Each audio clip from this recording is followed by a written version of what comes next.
মাত্র 2 টুকরো কাঁচা মাংসের সাথে এতগুলো শুকনো মরিচ আমি আজ দারুণ মজার একটা রেসিপি বানিয়েছিলাম, যেটা বানানোর পর আমি নিজেই তো অবাক হয়ে গেছি, কারণ এটা খেতে এতটা মজা হবে আমি ভাবতেও পারিনি। তো বন্ধুরা, ইফতারের পর আজকে আমার ভীষণ ঝাল খেতে ইচ্ছে করছে, তাই ফ্রিজ থেকে 2 টুকরো মাংস বের করে নিলাম। গতকাল সেহরিতে আম্মু যখন গরু মাংস রান্না করছিল, ঠিক তখনই আমি এই 2 টুকরো মাংস আলাদা করে রেখে দিয়েছি, আর এখন আমি এগুলো ভিজিয়ে নরমাল করে নিছি, এগুলো দিয়ে রেসিপি বানাবো। প্রথমে আমি মাংসের পিস 2টাকে টুকরো করে কেটে নিব। এটা ছিল গরুর মাংসের পিস, তোমরা চাইলে যে কোনো মাংসতে করতে পারো। আর ভিডিও লাস্ট অবধি না দেখে তোমরা কেউ কমেন্ট করতে যাও, কারণ লাস্টে আমি যে রেসিপিটা বানাবো সেটা সবার প্রিয়। এরপর আমি কতগুলো শুকনো মরিচ নিয়ে গরম পানিতে ভিজিয়ে রাখলাম অনেকটা সময়। এই দেখো কত সুন্দর একটা হামানদিস্তা, এটা আমার কিচেনের জন্য খুবই দরকারি ছিল। অরিজিনাল শিল পাথরের তৈরি এই হামানদিস্তা গুলো দেখতেও ভীষণ, এর মধ্যে সবকিছুই বাটাবাটি করা যাবে আর গুঁড়া করা যাবে। আমি এটা নিয়েছি হামানদিস্তা সব বিডি থেকে। তোমাদের অর্ডারের সুবিধার্থে পেজের নাম ক্যাপশনে আর স্ক্রিনে তাদের হোয়াটসঅ্যাপ নাম্বারটা অ্যাড করে দিন। এখন নিমিশেই কি সুন্দর মরিচগুলো পেস্ট হয়ে গেল। এরপর আমি পরিমাণ মতো লবণ দিয়ে মরিচগুলোকে আরো ভালো করে পেস্ট করে নিলাম, আর গোটা একটা পেঁয়াজ টুকরো করে কেটে দিয়ে এবার মরিচের সাথে পেঁয়াজগুলোকেও ছেঁচে নিতে হবে। তোমরা চাইলে এর মধ্যে শুটকির ভর্তা, মরিচ ভর্তা সবকিছুই করতে পারো, ইভেন আদা রসুনের পেস্টও করতে পারো। খুবই ভালো আর অথেন্টিক একটা প্রোডাক্ট। আমি এটা অনেকদিন ধরেই দেখছিলাম আর ফাইনালি এখন নিয়ে সবকিছু পেস্ট করা হয়ে গেলে এখানে আমি গরুর মাংসের টুকরোগুলো দিয়ে দিই। মাংসের টুকরো দিয়ে এবার পেঁয়াজ মরিচের সাথে এভাবে হালকা থেতো করে নিতে হবে। মোট কথা মাংসের সাথে পেঁয়াজ মরিচ আর লবণগুলো আমি খুব ভালো করে মেরিনেট করে নিলাম। আর ফাইনালি দেখো মাংসের কালারটা দেখতে কতটা সুন্দর লাগে, খুবই স্পাইসি একটা স্মেল আসছিল আর দেখতেও ভীষণ লোভনীয় লাগছে। এরপর আমি চুলায় একটা প্যান বসিয়ে দিলাম, আর প্যান গরম করে এর মধ্যে আমি বাটার দিই। বেশ অনেকটা পরিমাণ বাটার দিয়ে আমি খুব ভালো করে গলিয়ে নিই। হাতের কাছে বাটার না থাকলে তোমরা চাইলে রান্নার তেল দিয়েও করতে, তবে বাটারে ফ্রাই করলে স্মেলটা অনেক সুন্দর। এবার আমি সবগুলো মাংসের টুকরো কড়াইতে দিয়ে দিলাম। উল্টে পাল্টে মাংসগুলোকে খুব ভালো করে ভাজা ভাজা করে নিতে হবে। বাটার দেওয়ার জন্য এই মুহূর্তে এত সুন্দর একটা স্মেল আসছে। যখনই মাংসগুলো হালকা ভাজা হয়ে যাবে ঠিক তখনই আমি এখানে পরিমাণ মতো আদা রসুন বাটা দিয়ে দিলাম। এবার দেবো গুঁড়া মশলা। প্রথমে দিলাম একটুখানি হলুদের আর সাথে দিলাম ধনিয়ার গুঁড়া, জিরার গুঁড়া। লবণ তো আগে হামানদিস্তাতে দিয়েছিলাম, তাই এখন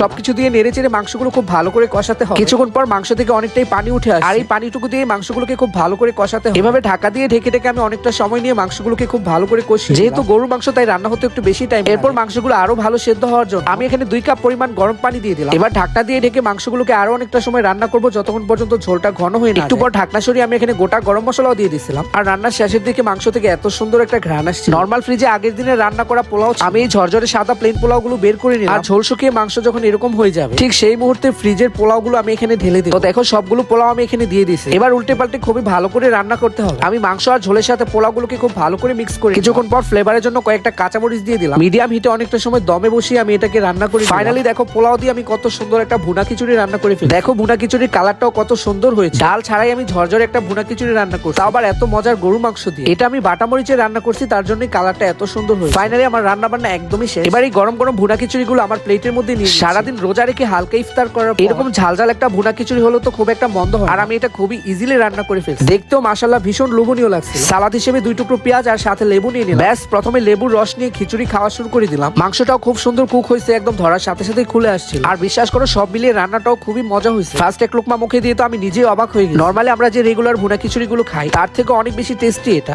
আর সাথে পেঁয়াজ কাঁচামরিচ অ্যাড করে খেতে তো আরো ভালো লাগে। ওহ ভাই, আমি এটা কি রান্না করলাম আমি নিজেও জানি। আমি তো খুবই মজা করে খেয়ে নিলাম। তোমাদের কাছে কেমন লেগেছে সেটা অবশ্যই কমেন্টে জানাও। আজকের মতো যাই, আল্লাহ হাফেজ।